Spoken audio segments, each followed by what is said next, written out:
काय सांगाल? खरं तर तुमचं बालपण हे कुरुल आणि कुरुल मधून गल्ली बोळातून फिरत असताना तो प्रचार करत असताना कशा पद्धतीने तुम्हाला मतदाराचा प्रतिसाद मिळाला? आज खरंच मला मनापासून आनंद झाला. कुरुल नगरीमधून फिरत असताना प्रत्येक घरातील व्यक्ती मला ओळखत होती.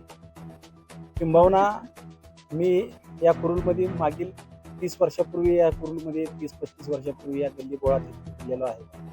ती कुंभार गल्ली असेल, इथला मुस्लिम समाज इथं राहते तिथली गल्ली असेल, वटर गल्ली असेल, माळी गल्ली असेल, या सर्व सुतार गल्ली असेल, या सगळ्या गल्लीमध्ये माझं लहानपण या ठिकाणी गेलेलं आहे.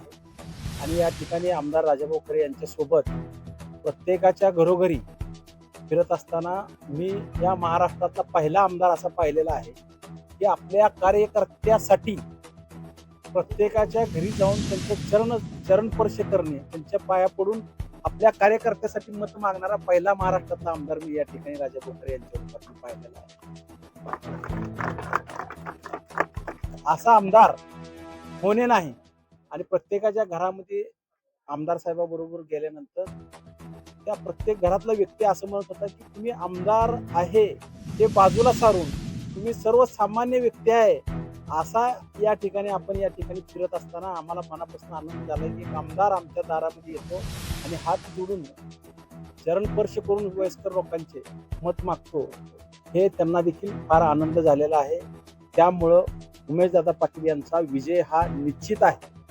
कारण त्यांच्या विरोधामध्ये उभारणारा उमेदवार आपण कारखानदार आहे.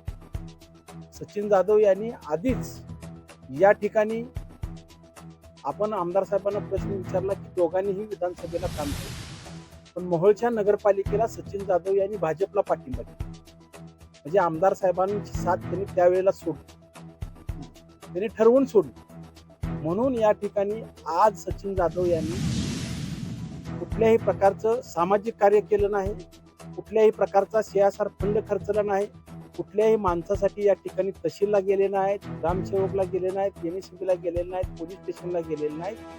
कुठलंही सामाजिक काम ते करू शकत नाहीत. उमेश पाटील ही सर्वसामान्य कुटुंबातून आलेला कार्यकर्ता.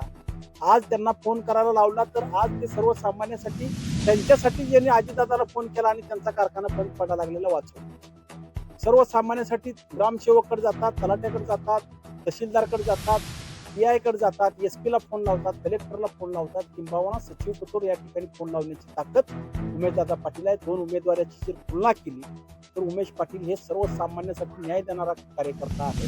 त्यांच्या पाठीशी राजाभाऊ खरेसाठी खंबीर आमदार या ठिकाणी आहे, सर्वसामान्य जनता त्या ठिकाणी आहे. म्हणून उमेशदादा पाटील असतील, धनंजय माळे असतील, यांच्या पाठीशी या कुरुल नगरीमधील सर्व लोक खंबीरपणे उभा राहावा अशा प्रकारची आम्ही या ठिकाणी त्यांना विनंती केलेली आहे. आणि त्या विनंतीला नक्कीच मान देऊन येणाऱ्या 9 तारखेला विजय हा निश्चित आहे.